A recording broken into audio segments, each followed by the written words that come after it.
Rodney Terry. Caden Shedrick had 11 points, 7 rebounds. Trey Johnson led Texas with 23 points. And Trevon Mark, 16 points in the game. Before we get to our student athletes, Coach, your thoughts on your season? Well, for one, I'm really proud of these guys. I said in the locker room after the game how much it's been a joy and a pleasure to work with these guys each and every day. Through the highs, through the lows, they really turned into everyday guys in terms of being consistent with great attitudes and a great approach every day. Through their hard work, they were warranted an opportunity to be in this great tournament and play in this great venue tonight. And I thought they handled themselves well. I thought we had one of our better first halves of the year. I thought we came out in the second half. We knew that they were going to come with the run. We withstood their run and still had a little bit of separation. I just thought down the stretch, give them credit. They made big plays, big shots, and finished the game down the stretch and ended up winning this ball game. Sean's a really good coach. They have a really good team. But I'm proud of my guys, and I love these guys, and I love how hard they competed for myself each and every day. Nothing to hang our heads up. Nothing to hang our heads about at all. I'm really proud of these guys. All right, we'll open up the floor. Questions for our student athletes. And first row in the middle. Trey, if I could just ask you about the last few minutes, how hard it was for you guys to, get some stops and score that after kind of having control of the game most of the game. I just think we were playing good as a team. It just got late and we had a little miscommunication on some shots, and they made big shots in big moments. I get that to them, but we played good defense as a team almost the whole shot clock. We just had a little bit of miscommunication. I'll stay in the row. Cedric Golden, Austin American Statesman. Caden, it seemed like several points of the second half, you got those guys on the ropes. How are they able to get back into it, and what were your conversations like during the timeout when they made that first run? Yeah, they were able to get back into it just by staying the course of the game, playing the full 40 minutes. They didn't give up at all, and they hit big shots when they needed to, and that kind of pushed them over the edge against us today. For us in the huddles, we were just talking about, continuing to try and get good shots, getting guys off the three-point line, things like that. But credit to them, they played really well, especially down the stretch to win this game today. First row. Caden and Tremont, you guys, you've been in a lot of games. You're both seniors. What was this crowd like compared to what you've played in before, and how much did it impact y'all? Caden? I thought they had a really impressive crowd today. We expected that with Cincinnati being an hour or so away. I don't know how far it is, but they had a really good crowd. I'm sure it gave them a lot of energy. We've played in environments like this all year long, so I wouldn't say it affected us too much, but I'm sure they fed off of it, and it probably helped them a bit, but it is what it is. It's part of basketball. Tremont? Yeah, they definitely fed off their crowd. They had a great crowd, and like Caden said, we played in crowds like this the whole time, so it really didn't have an effect on us, but they hit timely shot after timely shot in that second half, and once that happens, the crowd gets more involved. They're juiced up, and it's just tough to kind of go on a run from there, and we just didn't get stops when we needed to. Any more questions for our student athletes?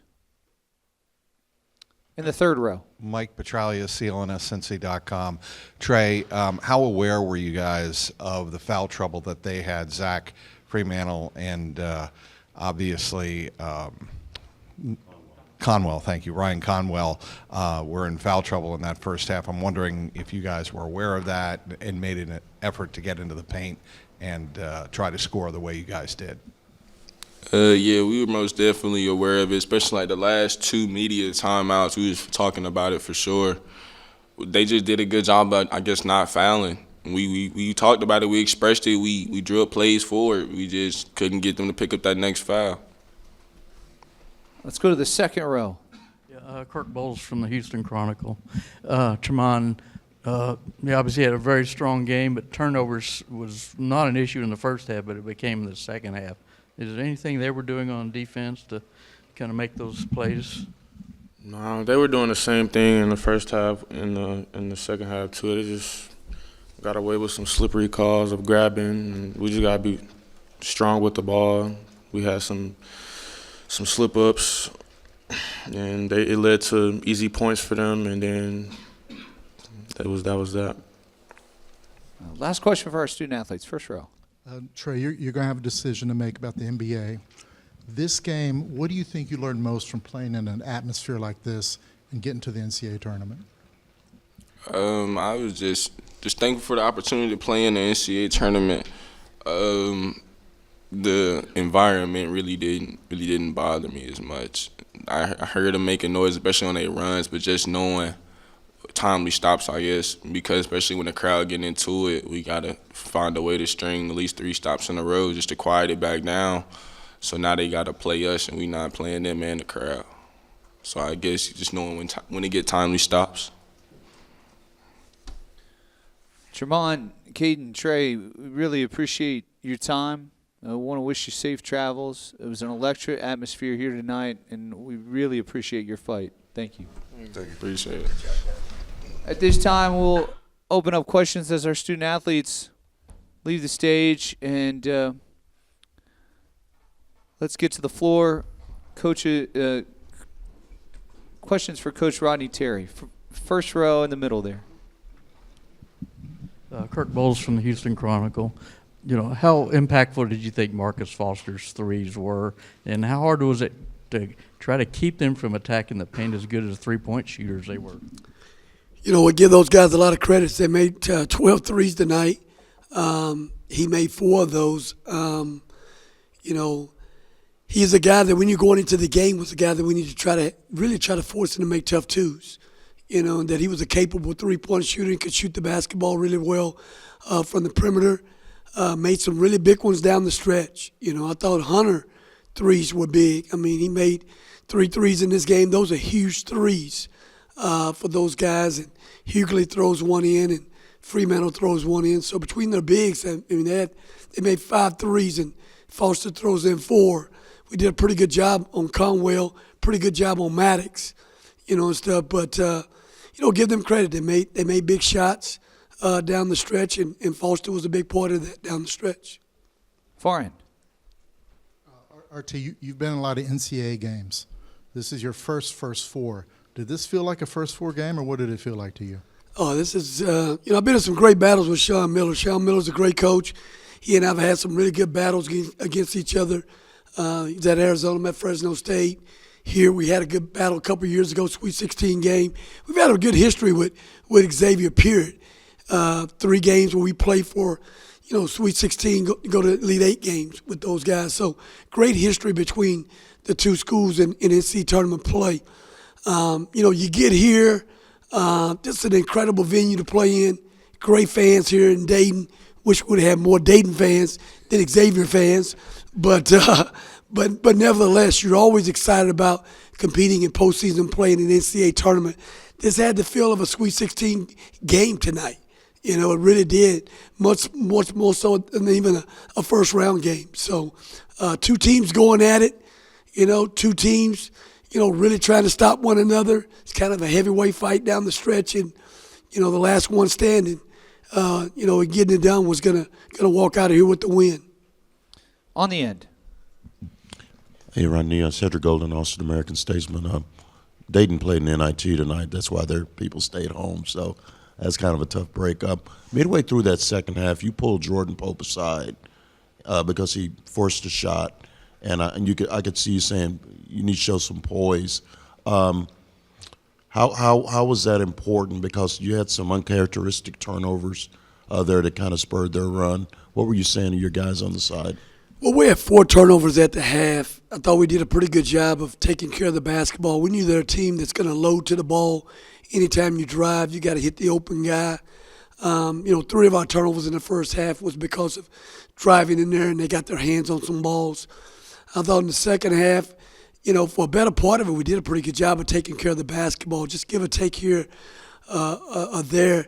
We had a maybe a basketball related turnover, and things. But I thought down the stretch when I was talking with Jordan, it was more about keeping his head in the game. He picked up his third foul pretty quickly there, and we had to take him out. I wanted him to stay locked in the game, and ready for us at any call for an opportunity to come in and continue to help us in this game. So, that's basically what I was talking to him about.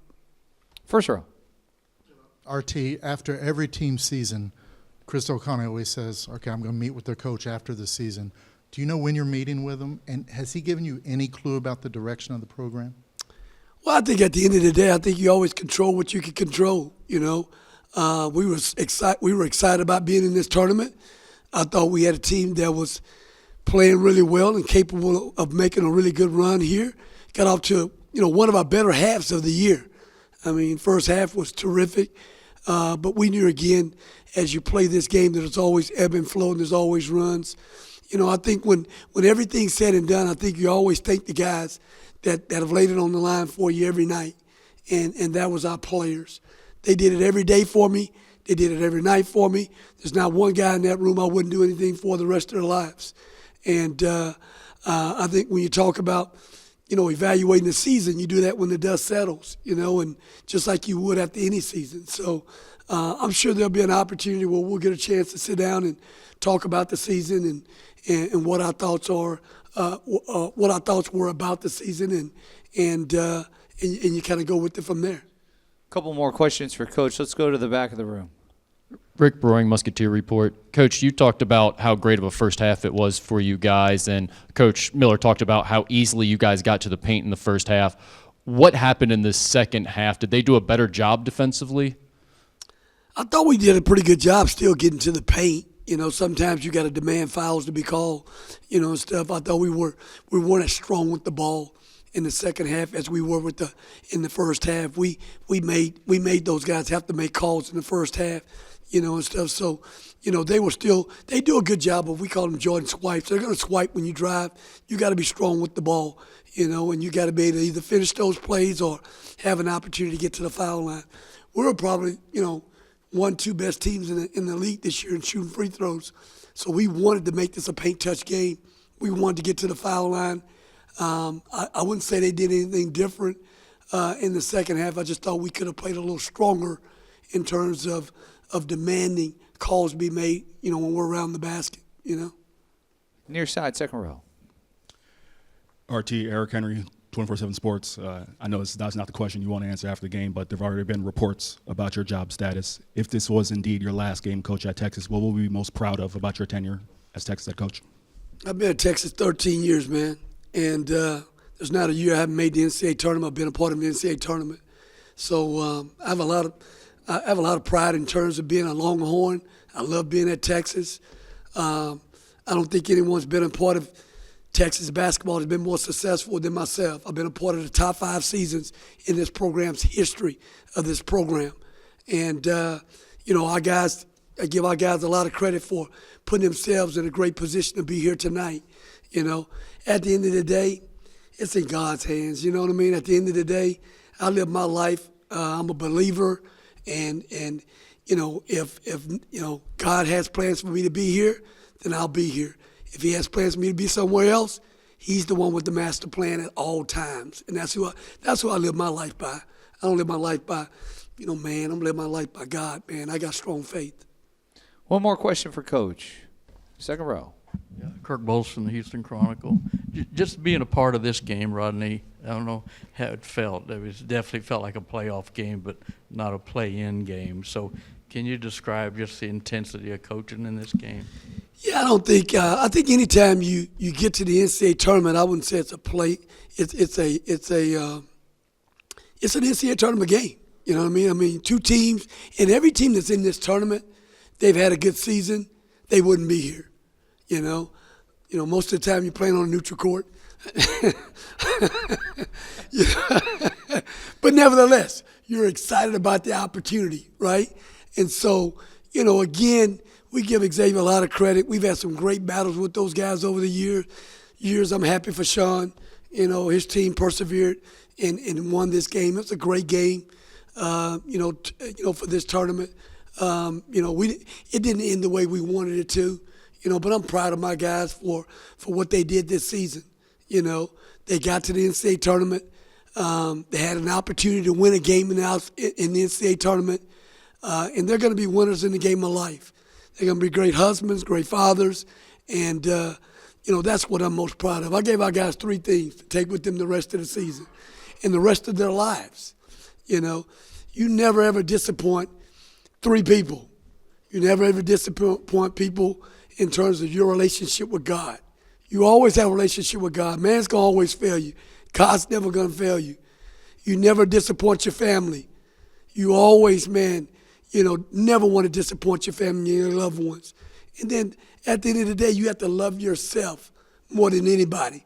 If you can look in that mirror and you can feel good about yourself, nothing no one says, no weapon formed against you ever in life is ever going to dictate what you do, with your destiny in life. And so they didn't learn anything all season long. They learned those 3 things to take with them the rest of their lives, to be great fathers, great husbands, go back and be great contributors in their communities. Boy, I tell you what, they've gotten all they wanted to get out of their experience at the University of Texas, because we know that they're getting a first-class education, and they wouldn't be at this institution if they weren't first-class individuals. So I'm proud of them, proud of the way they stayed the course, and we came up a little short tonight. Give Sean a lot of credit, give Xavier a lot of credit. Hope they have a lot of success in this tournament.